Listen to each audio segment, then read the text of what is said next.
Hey everyone, welcome back.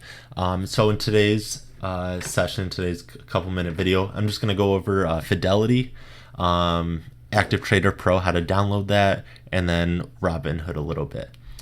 So once you create a Fidelity account, you're going to want to do that. It should bring you to this homepage screen. If not, just click the Fidelity button in the top left corner. It's just going to refresh the page and bring you back so we're all on the same page. Now up in the search option, in the top right, you're just going to want to type in Active Trader Pro. It should be the first option that does come up. Let's see what it says. All right, Active Trader Pro. Yep, first option tends to be the most popular one to download. And then you're just going to click Get Active Trader Pro. And in the bottom left or wherever your files get saved, you'll see it as setup. Just click it, download it, go through all of it. And then once you do that, it's going to bring up a screen that looks like this. Okay, perfect. This should be something like this, and then you can create your own tabs and everything up here, but we'll go into that in the later videos. So that's what it should look like. Now let's minimize this. Now I want to go over to Robinhood. So this is Robinhood. I'm just clicked into one of the stocks, TQQ, and pretty much if you haven't used, I'm sure a lot of people have used this, but if you haven't used it, it's kind of how it works. I use it on my phone, but just for demonstration purposes, we're just going to do it on the computer. You can buy your shares like that. You can review orders. Let's see, and then it'll confirm the buy. You can search up different stocks. So if you want to, I don't know, look at Google or whatever. Actually, let me do SPY, the S&P index.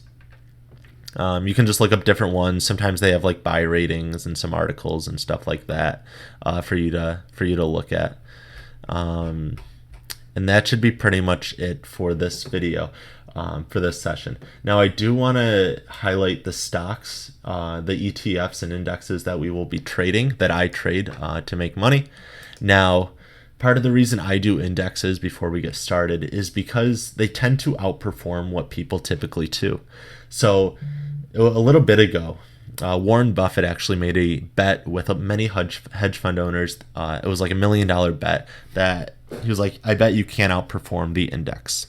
And I believe every single hedge fund owner lost that bet, which goes to say that index funds typically do better, almost all the time do better than what the average person or what most people can even do anyway. So trading index funds is the best because you never have to sell it.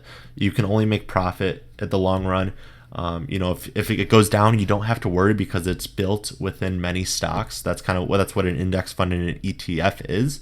It takes like Microsoft and Google and Facebook and Apple and puts it all into one. Now that's just an example. Different ETFs have different things. But I only trade these ones, and you should only trade these ones as well. Now, just to give a little rundown, SOXL and TECL. These are both semiconductor stocks. TECL is a little different. It has Apple and Microsoft and I think some of the bigger stocks in there. SOXL has, it doesn't have Apple and Microsoft, but it has like Texas Instruments. It's a little more volatile, I guess you could say. TECL is a little more sturdy. SPY and QQQ are pretty much the same thing. They are both S&P, the S&P 500 index. The only difference between these are kind of how they diversify the portfolio. So, for example, with SPY, they may have Apple and Microsoft, but 10% of that portfolio may make up Microsoft and only 5% may make up Apple. It's a little bit of a tongue twister. QQQ, again, I believe it has the same stocks, but it's diversified differently. So with QQQ, it may be 10% Apple and 5% Microsoft. So you can kind of do your own research and look at that, see which one performs to your ability. UPRO and TQQ. Now these are awesome. I don't really trade these at all. I just kind of use them for charting reasons, just to kind of get a different look at how these ETFs are doing. So UPRO is matched with SPY. So if SPY goes up $1, UPRO goes up $3. So this does three times what SPY does. And then QQ is pretty much the same thing. TQQQ is pretty much the same thing, just 3 times what QQQ does. Again, so if it goes up, if QQQ goes up $1, this goes up $3. If it goes down $1, now this goes down $3. So these match each other, and these match each other. Cool. So we'll end this video here. I'll see you in the next video, and I look forward to it. Peace.